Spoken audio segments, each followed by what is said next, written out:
ఒకవేళ విమానం ప్రమాదంలో పడితే నేను ఏం చేయాలి అనే ప్రశ్న వచ్చిందా? విమాన ప్రమాదాలు చాలా అరుదుగా జరుగుతాయని మనకు తెలుసు. కానీ ఒకవేళ అలాంటి అత్యవసర పరిస్థితి ఎదురైతే ప్రయాణికులుగా మనం ఎలాంటి జాగ్రత్తలు తీసుకోవాలి? ఆ కీలకమైన క్షణాల్లో మీ ప్రాణాలను ఎలా కాపాడుకోవాలి? ఇప్పుడు తెలుసుకుందాం. Welcome to special story.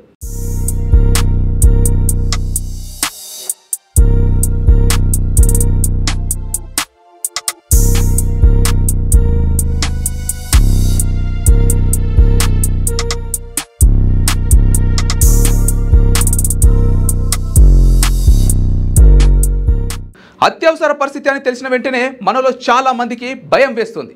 అది సహజమే, కానీ అంతగా భయపడాల్సిన అవసరం లేదు. ప్యానిక్ అవ్వడం వల్ల పరిస్థితిని మరింత క్లిష్టతరం చేస్తుంది. అందుకే ప్రశాంతంగా ఉండడానికి ప్రయత్నం చేయాలి.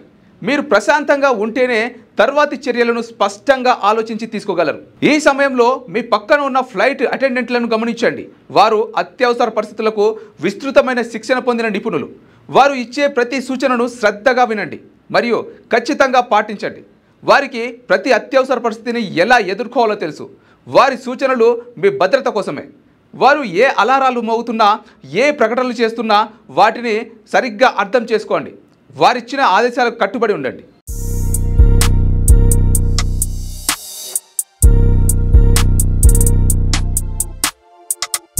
టేకాఫ్ మరియు ల్యాండింగ్ సమయంలో సీట్ బెల్ట్ సంకేతం ఆన్లో ఉన్నా లేకపోయినా ఎల్లప్పుడూ సీట్ బెల్ట్ను ధరించి ఉండడం ఉత్తమం. ఇది అకస్మాత్తుగా వచ్చే కుదుపులు ప్రమాద ప్రభావం నుండి రక్షించడంలో చాలా సహాయపడుతుంది. ఆ తర్వాత ఫ్లైట్ అటెండెంట్లు బ్రేస్ పొజిషన్లోకి వెళ్ళమని సూచిస్తే వెంటనే ఆ పొజిషన్లోకి మారాలి. సాధారణంగా ముందుకు వంగి తలను మోకాళ్లకు ఆనించాలి లేదా ముందున్న సీటు వెనక భాగంలో ఆనించాలి. చేతులను తల వెనుక పెట్టుకొని మెడను రక్షించుకోవాలి. కాళ్లను నేలపై గట్టిగా ఉంచాలి. ఈ పొజిషన్ ప్రమాద సమయంలో శరీరంపై పడే ఒత్తిడిని తగ్గించి తీవ్ర గాయాల నుండి కాపాడుతుంది. విమానం టేకాఫ్ అవ్వడానికి ముందు ఇచ్చే భద్రతా సూచనలను శ్రద్ధగా వినాలి. సీటు నుండి అత్యంత సమీపంలోని అత్యవసర ద్వారం ఎక్కడ ఉందో తెలుసుకొని ఉండాలి. వీలైతే సీటు నుండి అత్యవసర ద్వారం వరకు ఎన్ని వరుసలు ఉన్నాయో లెక్కించుకొనాలి. ఇది చీకటిగా ఉన్నా పొగతో నిండినా కూడా దారిని సులభతరం చేస్తుంది. అత్యవసర పరిస్థితిలో విమానం నుండి బయటకు వెళ్ళేటప్పుడు వ్యక్తిగత సామాను గురించి ఆలోచించొద్దు. వాటిని అక్కడే వదిలేయండి. సామాను తీసుకోవడానికి ప్రయత్నిస్తే అది మీకు లేదా తోటి ప్రయాణికులకు బయటకు వెళ్లే దారిని అడ్డుకోవచ్చు. విలువైన సమయం కూడా వృధా అవుతుంది. ఇక్కడ మీ ప్రాణాలే ముఖ్యం, వస్తువులు మాత్రం కాదు. ఒకవేళ క్యాబిన్ ప్రెషర్ తగ్గితే పైనుండి ఆక్సిజన్ మాస్కులు క్రిందికి వస్తాయి. ముందుగా మాస్కును ధరించాలి. ఆ తర్వాతే పిల్లలు లేదా ఇతర వారికి సహాయం చేయాలి. ఎందుకంటే ఆక్సిజన్ లేకపోవడం వల్ల మీరు కూడా కొన్ని సెకండ్లలో స్పృహ కోల్పోయే అవకాశం ఉంటుంది. విమానం నీటిలో ల్యాండ్ అవ్వాల్సి వస్తుందని తెలిస్తే ఫ్లైట్ అటెండెంట్లు లైఫ్ వెస్ట్ ధరించమని సూచిస్తారు.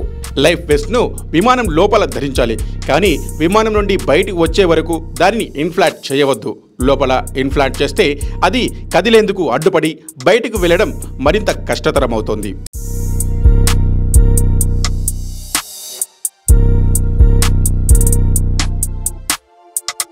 విమానం ల్యాండ్ అయిన తర్వాత ఫ్లైట్ అటెండెంట్లు ఎవక్యూయేట్ అని అరుస్తారు. అత్యవసర నిష్క్రమణ వైపు వేగంగా కానీ ప్రశాంతంగా కదలండి. తోసుకోవద్దు. ఎమర్జెన్సీ స్లైడ్లను ఉపయోగించేటప్పుడు వారి సూచనలను పాటించండి. విమానం నుండి సురక్షితంగా బయటకు వచ్చిన తర్వాత విమానం నుండి దూరంగా వెళ్ళండి మరియు సహాయక బృందాలు సూచించిన ప్రదేశంలో ఉండాలి. విమాన ప్రయాణం చాలా సురక్షితమైనది. ప్రమాదాలు చాలా అరుదు. ఒకవేళ అలాంటి అత్యవసర పరిస్థితి ఎదురైతే ఈ జాగ్రత్తలు పాటించడం ద్వారా మీ మరియు మీ తోటి ప్రయాణికుల మనుగడ అవకాశాలను గణనీయంగా పెంచుకోవచ్చు. మీ సీటు వెనుక ఉన్న సేఫ్టీ కార్డ్ని ఎప్పుడూ ఒకసారి చూడడం మర్చిపోవద్దు.